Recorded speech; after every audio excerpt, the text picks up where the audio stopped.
Recently, I've read that Australia has one of the world's highest rates of greenhouse gas emissions per person due to its dependence on coal. Nuclear power has been suggested as a possible alternative to reduce emissions.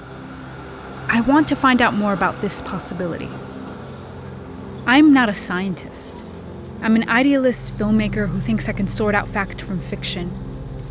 In my naive attempt to get to the truth concerning nuclear energy, I'm seeking scientific voices from both the pro and anti-nuclear sides. I want to make up my own mind. That's not too much to ask, is it?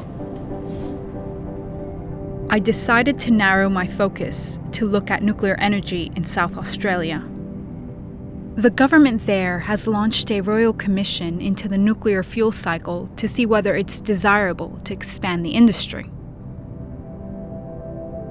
This all sounds like a very big deal, but what is this thing called the nuclear fuel cycle anyway? As you can see, nuclear energy is not just reactors. The cycle includes all this stuff.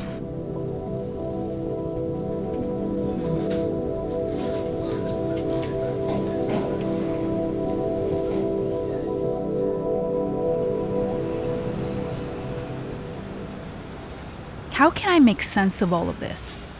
I've decided to start with a journalist at the Adelaide Advertiser who has been reporting on the issue for over a decade.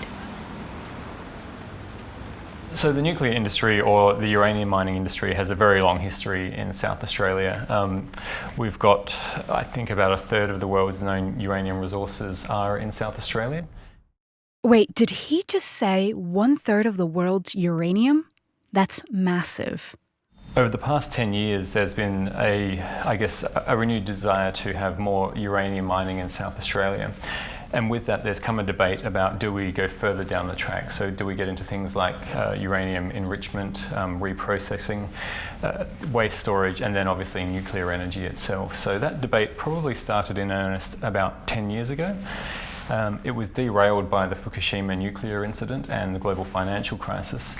But in the past couple of years, we've seen the debate put back on the agenda, and it's been something that's come into the public consciousness, and then has been, I guess, formally addressed by the state government, saying that we want to have a nuclear royal commission to, I guess, sort out the issues that we were talking about before, about what is the science around this, and who should we be trusting in terms of what are the environmental outcomes, what are the financial outcomes. So they're trying to, I guess, get a baseline for what the science is and what the real story is, I guess, with the nuclear industry.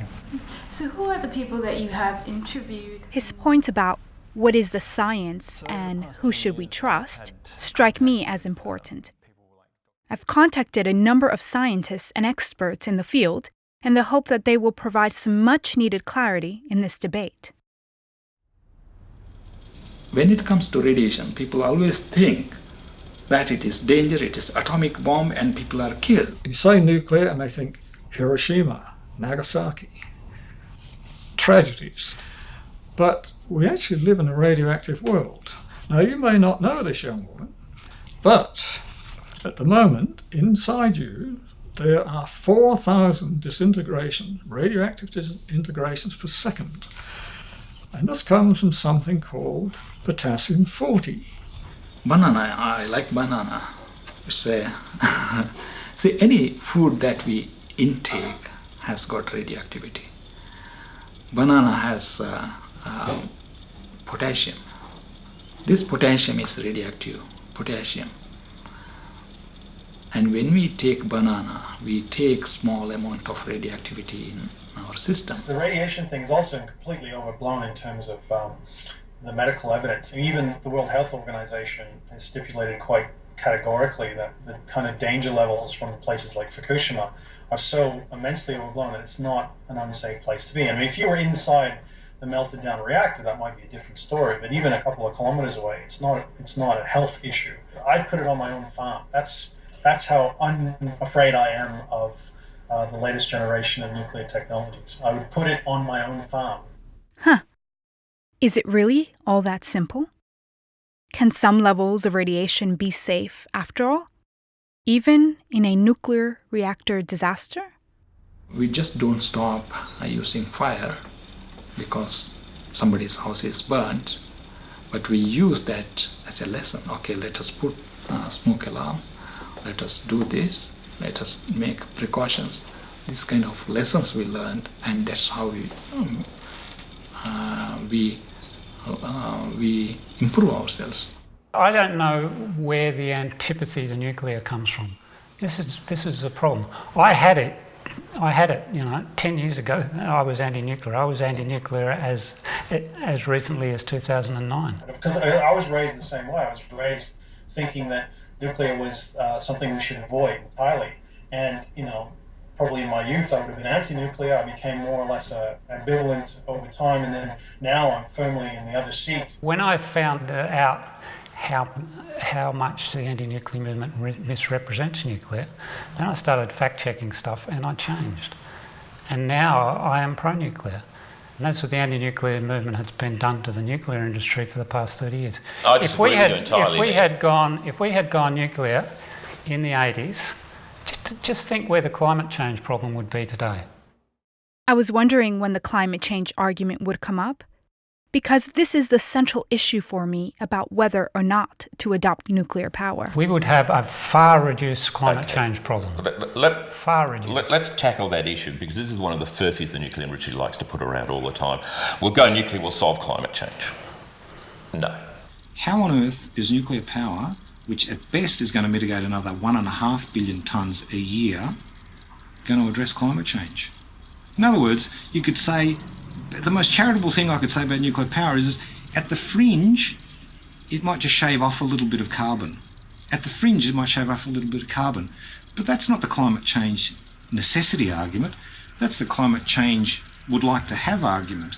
Electricity at best is maybe a third to half of our climate change problem. So even if we changed all of our electricity over to just nuclear, it still doesn't deal with transport, it still doesn't deal with agriculture, and it still doesn't deal with land use change in Australia, let alone globally. So it's a very false premise to believe that nuclear power alone is a solution to climate change. It's just not based on fact. There may be a few accidents in the future if we fully embrace nuclear fission, but orders of magnitude, if not millions more, including much of the biodiversity on our planet now, will die if we don't do it.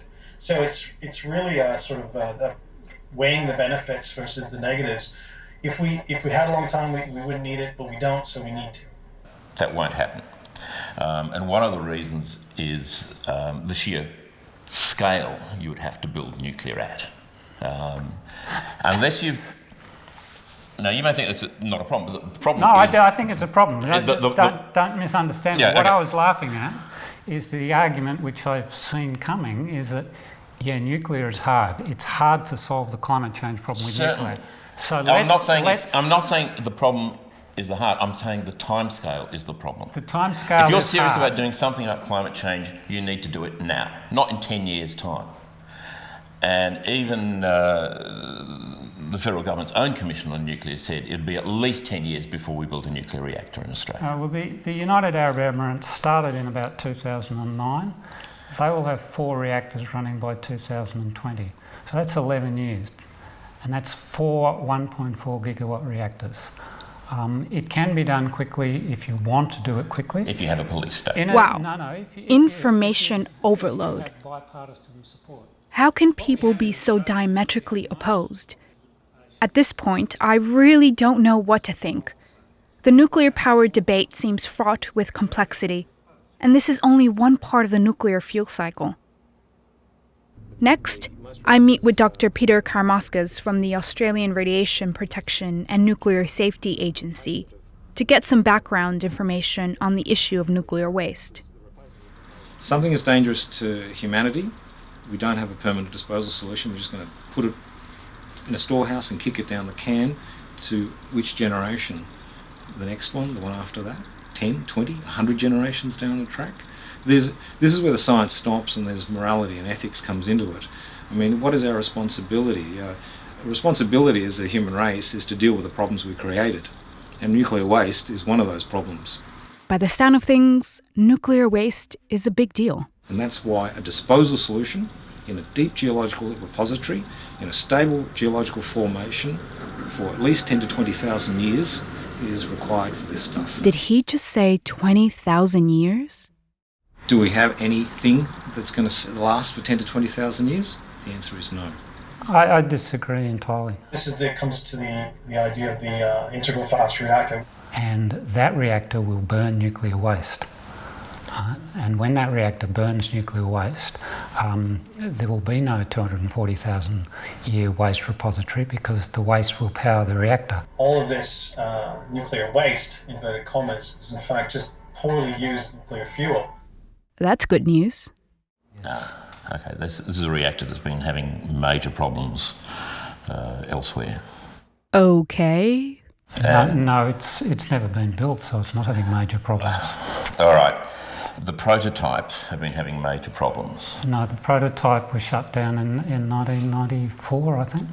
Which isn't just a pipe dream. There are existing integral fast reactors on sale. You can go to GE Hitachi and buy a PRISM reactor right today. Yeah, the prototypes ran vastly over budget, delivered only 7% of the expected production, and they were not seen as a particularly viable route to take. There are some estimates that if the entire world would base its future energy needs on integral fast reactor technology alone, if we did, then you could run the entire world, including projections of increased demand, based on the nuclear waste that's already been produced over the last 50 years. We wouldn't need to mine a single gram of uranium out of the ground. Okay, so there may or may not be a nuclear reactor either now or in the future that can deal with the waste issue. One thing seems clear is that most current reactors use uranium for fuel. Which brings me back to this idea that South Australia has 1/3 of the world's uranium deposits. I've arranged to talk to experts in both mining extraction and environmental rehabilitation to see if they can help me understand this part of the nuclear fuel cycle. I've been to most former uranium mine sites in Australia, and every one I've been to has ongoing environmental problems. If you look at the mining industry, typically they love to claim that rehabilitation is done, and sure, it's done, but the more important question is it good enough? We know pretty much what are the risks, how to control them, how to prevent people from being injured or develop any disease from it. So it's much more, I guess it's a communication thing. They are not required to restore contaminated groundwater. It's an in-situ leach mine where they inject acid and other chemicals into the groundwater to leach the uranium out. And in the 21st century, they're allowed to do that and walk away with no remediation of groundwater whatsoever. That's modern regulation, and it's just not good enough. Like I wouldn't do anything if I think there was something not right going on.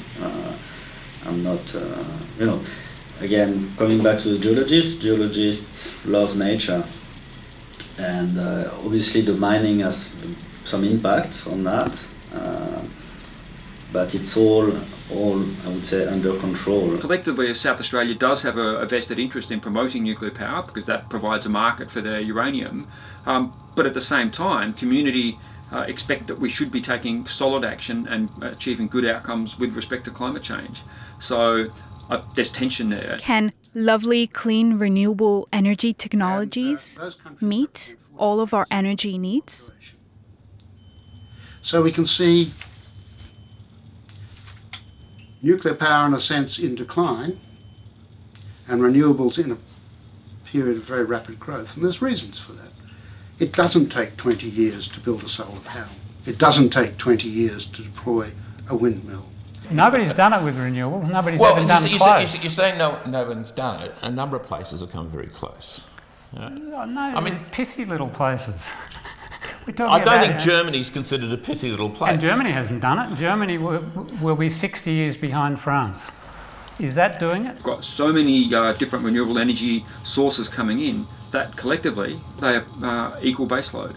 Given the large proponents of renewables already in the South Australian grid, and the movement from a baseload style grid to a mix of distributed renewables plus peaking or storage, it seems a step backwards, and why a lot of us are concerned that it may be looking at the state government spending lots of money on a white elephant. Well, France decarbonised its electricity grid, about 85% of it in about 15 years. The French, per capita, are some of the lowest carbon emitters in the developed world, certainly in the OECD. This is the country with the highest penetration of nuclear power in the world. Except France is having huge problems at the moment because the entire fleet are old reactors and the cost of replacing them all is so large. France is actually looking at retiring about 30% of the nuclear fleet and building renewables instead. On paper, it looks very convincing, the push for renewables, and I have to state right up front that I'm absolutely a complete advocate of a massive penetration of renewables. I mean, I myself put 7 kilowatts of solar photovoltaics on my rooftop at home, but that's not the sort of scale of the issue really that we need. I mean, it's great, the penetration, but we need to do it at a massive industrial and global scale. The paper nuclear reactors, the ones that are on paper, are always cheap. They solve all the safety problems. They're going to be very quick to make and incredibly economic, and they will undercut all the problems that are associated with the ones that we actually build. The reality has been that has not been the case. The intensity of sunlight is very low. And so if you have panels on your roof, it'll power your house. And in due course, when we get decent batteries, you'll be able to store the energy. And so you'll be able to cut yourself off from the grid. And that's great. And you will find small towns will be completely independent of the grid. They will have a small wind farm, they'll have solar panels, and they'll have very good battery storage. They won't need anything from the grid at all. That's good.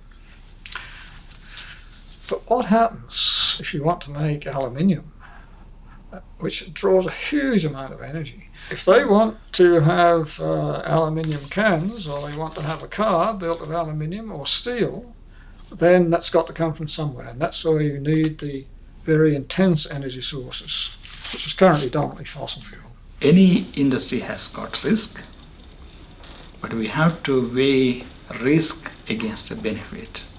If benefit outweighs the risk, let us continue that. I've now spent the better part of the year trying to understand contemporary research around nuclear issues. And I am no closer to having a definitive answer about whether Australia should consider expanding its nuclear industry in response to climate change. I was hoping that science would give me the answers to this contentious issue. But ultimately, it seems to come down to my own values and ideas about risk. My gut says, yes, we have a lot of uranium in Australia. But there is also a massive potential for a mix of renewables, especially wind and sun. Australia's sunshine is world-renowned, but also Australia has some of the best wind resources in the world. Perhaps this is where we should be investing our energy and resources. I wonder which way we will end up going. If you have bipartisan support, what we have in Australia is we have most of the population is fairly... What do you do when you get things wrong? You change your mind. So fix it. You go a small rump of people who is very avidly opposed. Right? Roman is very avidly opposed. And that makes I'd like to know which polls you're looking at.